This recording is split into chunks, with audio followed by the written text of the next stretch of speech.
7월 13일 목요일 하나님께서 주시는 말씀은 사도행전 10장 1절부터 16절까지입니다. 봉독을 합니다. 가이사랴에 고넬료라 하는 사람이 있으니 이달리아 부대라 하는 군대의 백부장이라. 그가 경건하여 온 지방과 더불어 하나님을 경외하며 백성을 많이 구제하고 하나님께 항상 기도하더니 한우는 제9시쯤 되어 환상 중에 밝히 보매 하나님의 사자가 들어와 이르되 고넬료야 하니 고넬료가 주목하여 보고 두려워 이르되 주여 무슨 일이니까? 천사가 이르되 내 기도와 구제가 하나님 앞에 상달되어 기억하신 바 되었으니 내가 지금 사람들을 요바에 보내어 베드로라 하는 시몬을 청하라. 그는 무두장이 시몬의 집에 유숙하니 그 집은 해변에 있다 하더라. 마침 말하던 천사가 떠나매 고넬료가 집안 하인 둘과 부하 가운데 경건한 사람 하나를 불러 이 일을 다 이루고 요바로 보내니라. 이튿날 그들이 길을 가다가 그 성에 가까이 갔을 그때에 베드로가 기도하려고 지붕에 올라가니 그 시각은 제6시더라. 그가 시장하여 먹고자 하며 사람들이 준비할 때에 황홀함 중에 하늘이 열리며 한 그릇이 내려오는 것을 보니 큰 보자기 같고 내 귀를 메어 땅에 들이웠더라. 그 안에는 땅에 있는 각종 네 발 가진 짐승과 기는 것과 공중에 나는 것들이 있더라. 또 소리가 있으되 베드로야 일어나 잡아먹어라 하거늘 베드로가 이르되 주여 그럴 수 없나이다. 속되고 깨끗하지 아니한 것을 내가 결코 먹지 아니하였나이다 한데 또 두 번째 소리가 있으되 하나님께서 깨끗하게 하신 것을 내가 속되다 하지 말라 하더라. 이런 일이 3번 있은 후 그 그릇이 곧 하늘로 올려져 가니라. 복음이 힘차게 전해지고 있지요. 예루살렘에 또 온 유대 땅에 그리고 사마리아 땅에 그리고 더 나아가서 더 넓은 지역으로 복음이 마구 전파되는 것을 우리가 쭉 보아왔습니다. 그런 중에 오늘 본문은 한 이방인을 소개하고 있지요. 바로 고넬료입니다. 고넬료. 이달리아 부대, 즉 로마 보병 부대의 백부장입니다.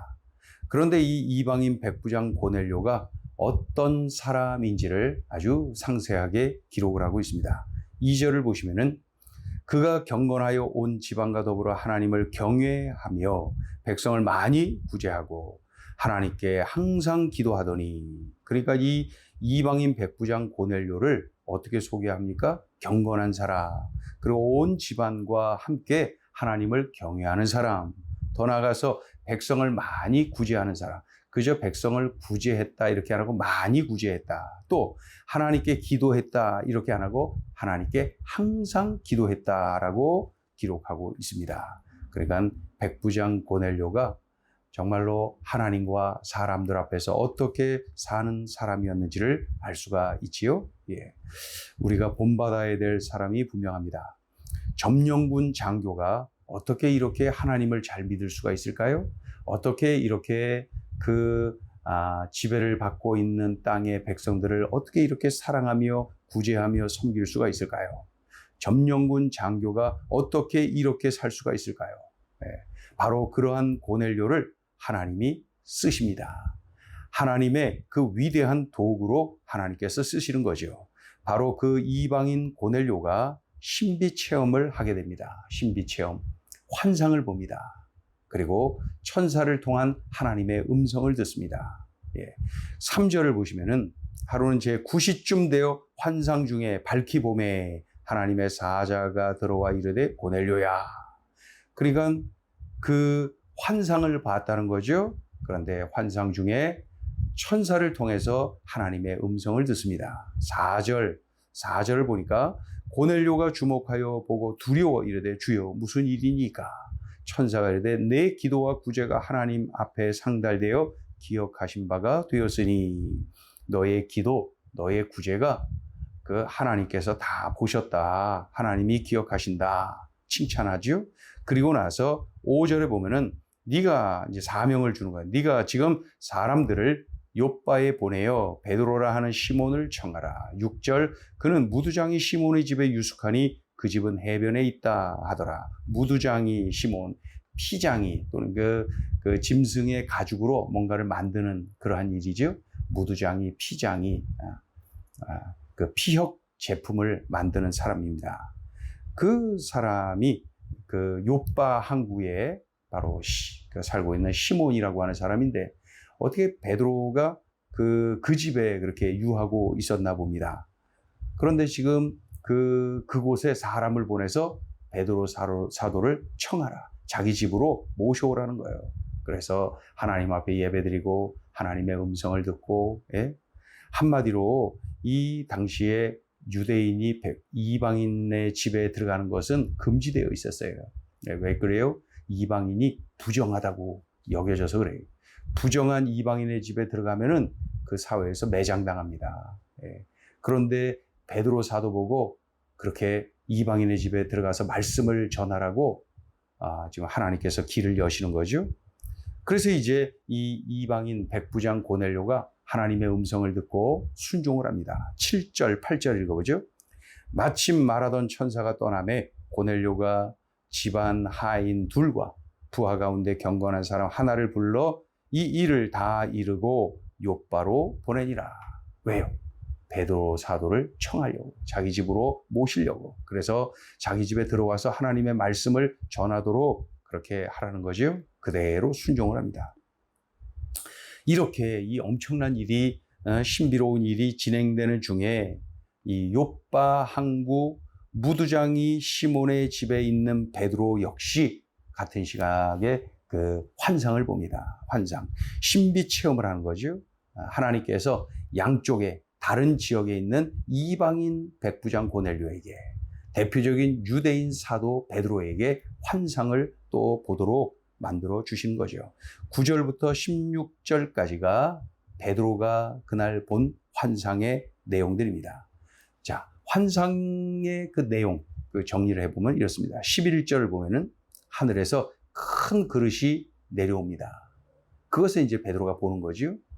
12절을 보면은 땅에 기는 짐승들, 공중에 나는 짐승들이 그 그릇 안에 가득히 있습니다. 기어다니는 짐승, 날아다니는 짐승, 이런 것들이 그 큰 그릇 안에 담겨 있었다. 13절을 보면은 큰 소리가 들립니다. 어떤 소리가 들리나요? 베드로야, 잡아먹어라. 하나님의 음성이 들립니다. 베드로야, 잡아먹어라. 그런데 14절 보니까 그 짐승들 중에는 깨끗하지 않은 것들, 즉 부정한 짐승들, 유대인들이 금했던 그러한 부정한 짐승들이 그 안에 가득히 있었다는 거예요. 먹어서는 안 되는 것들이 그 안에 있었다는 거예요. 그런데 베드로야, 잡아먹어라. 그러니 베드로가 대답을 하죠. 주여, 그럴 수 없나이다. 왜 그래요? 그 부정한 짐승들입니다. 그러자 15절 보면은 두 번째 소리가 들리죠.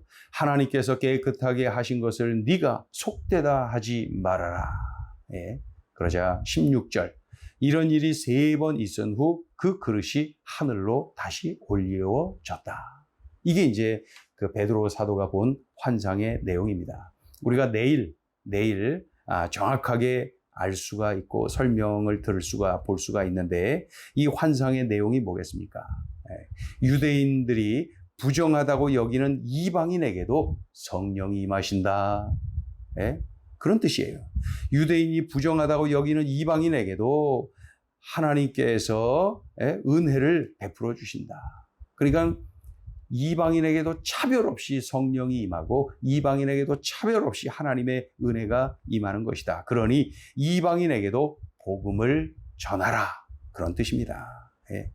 이방인 백부장 고넬료가 환상을 보지요. 같은 때에 다른 장소에 있는 베드로 역시도 환상을 보지요. 그런데 이 환상 퍼즐을 맞추면은 뭡니까? 바로 대표적인 유대인 사도인 베드로를 통하여서 이방인의 집에 들어가라. 그리고 이방인에게 복음을 전해라. 하나님의 뜻이 그렇게 드러난 것입니다.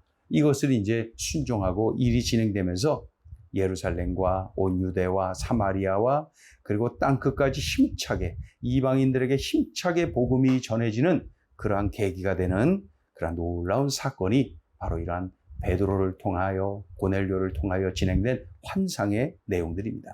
그러니까 철저하게 이방인 선교는 하나님의 뜻이고 하나님께서 하시는 일이 분명한 것이죠. 자, 오늘 주시는 메시지입니다. 첫째, 하나님은 성령의 사람, 기도의 사람을 사용하신다. 이방인 백부장 고넬료, 그는 경건한 사람, 하나님을 경외하는 사람, 백성을 구제하는 사람, 그리고 하나님께 항상 기도하는 사람. 네? 하나님이 바로 그 사람을 쓰시죠. 이방인도 성령을 받는다. 이방인에게도 하나님의 은혜가 똑같이 임한다. 예? 이러한 하나님의 뜻을 전하는 도구로 바로 이 백부장 고넬료를 사용하시는 것을 볼 수가 있습니다. 또 베드로 사도 말입니다. 그는 성령의 사람, 기도의 사람이죠. 시간 정해놓고 기도하는 사람이죠. 예? 그 옥상으로 기도의 시간에 옥상으로 기도하러 올라가는 것 좀 보십시오. 예루살렘에 있을 때도 기도했고 요빠 항구에 있을 때도 지금 기도하는 거야. 예루살렘에 있을 때도 시간 정해놓고 성전에 올라가 기도했죠. 요빠 항구에 있을 때도 시간 정해 기도 시간이 되니까 옥상에 올라가 기도하는 거죠. 예? 베드로 사도 그는 성령의 사람이요 기도의 사람이 분명합니다. 예? 하나님이 바로 이 사람을 쓰시는 거예요. 이방인도 성령을 받는다. 이방인에게도 하나님의 은혜가 같이 임한다.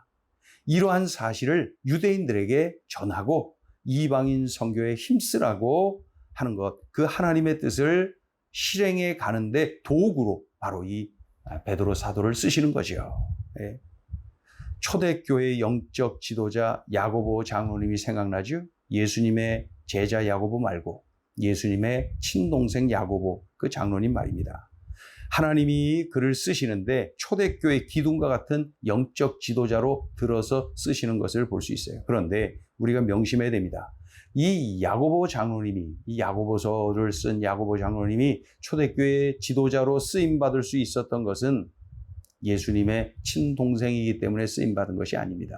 그가 낙타무릎이라고 하는 별명이 붙을 정도로 하나님께 무릎을 들인 기도의 사람이기 때문에 하나님께서 그 야고보 장로님을 그토록 쓰셨구나 하는 것을 알 수가 있지요.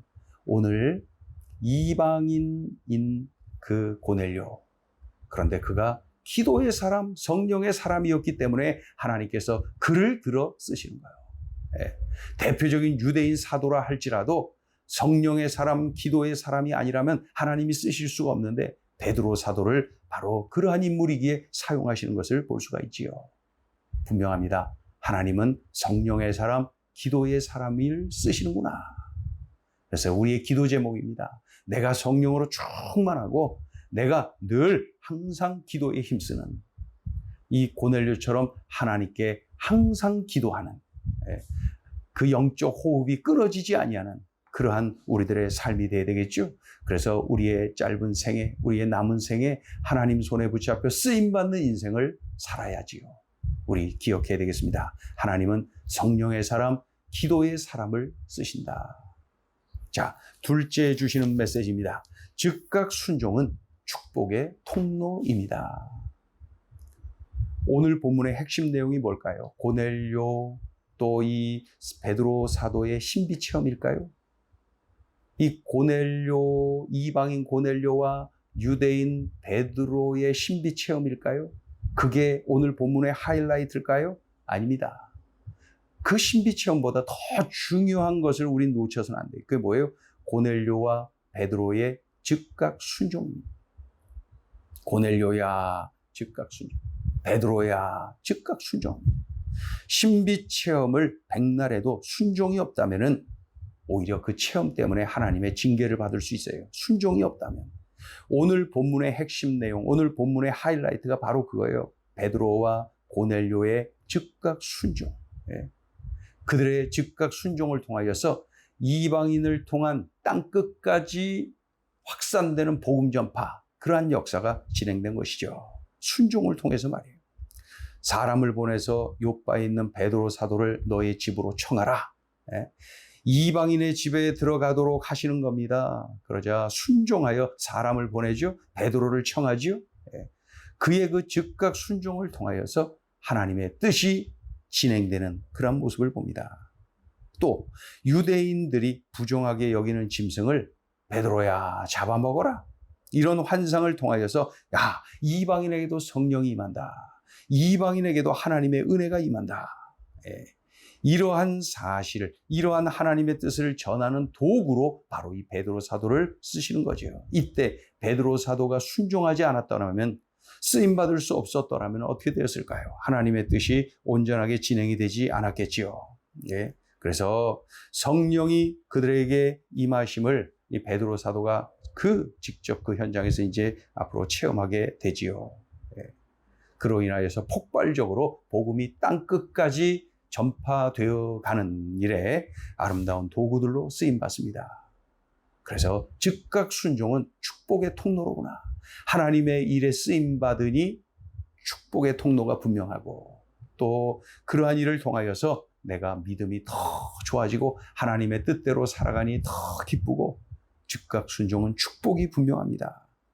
그래서 나의 이성, 나의 지식, 나의 상식을 뛰어넘는 하나님의 말씀까지도 순종할 때에 진짜 순종입니다. 그저 내 생각과 일치해야 순종한다면 가짜 순종입니다.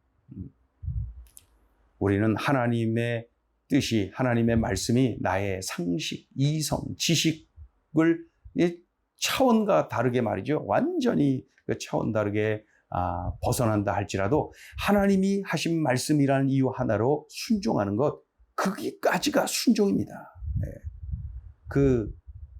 우리 예수님께서 부활하신 이후에 말이죠. 갈릴리 바다로 제자들을 찾아가셨죠. 그래서 밤새 그물을 던져도 한 마리도 잡지 못한 그 제자들에게 말씀하셨어요. 배 오른편에 그물을 던져라. 그때에 순종합니다. 밤새 그물 던졌는데 배 왼편에만 던졌겠어요? 오른편에도 똑같이 던졌겠지요. 그럼에도 불구하고 그대로 순종합니다. 그랬더니 그때 그 한 번의 순종으로 153마리, 153, 그 엄청난 그물이 찢어질 정도로 많은 그러한 물고기를 한 방에 건지는 것을 볼 수가 있지요. 그래서 즉각 순종은 축복의 통로입니다. 즉각 순종은 축복의 통로입니다. 나의 상식과 어긋나도 우리 주님의 말씀이라는 한 가지 이유로 몸을 던지고 그물을 던지고 나의 삶을 던지고, 그럴 때에 참으로 축복의 통로로 쓰임받는, 또 하나님의 은혜를 받아 누리는 우리의 삶이 되는 것입니다. 오늘도 이 말씀, 즉각 순종, 즉각 순종, 즉각 순종, 이 말씀 붙잡고 우리 주님과 동행하고 또 성령의 사람, 기도의 사람으로 살랍니다. 그렇게 명심하고 순종하며 살아내야 되겠습니다. 기도하겠습니다. 하나님 아버지, 복음이 이방인에게 또 땅끝까지 확산되어 가는데 또 중요한 사건이 일어납니다. 바로 이 백부장, 이방인 백부장 고넬료의 순종, 그리고 유대의 대표적인 사도 베드로의 순종, 그 현장에서 우리에게 들려주신 하나님의 음성을 듣습니다. 하나님, 들려주셨으니 우리들의 삶의 자리에서 이 말씀을 살아내게 하여 주옵소서. 기왕 예수 믿고 사는 것, 오늘 주신 이 말씀을 삶의 자리에서 살아내게 하여 주옵소서.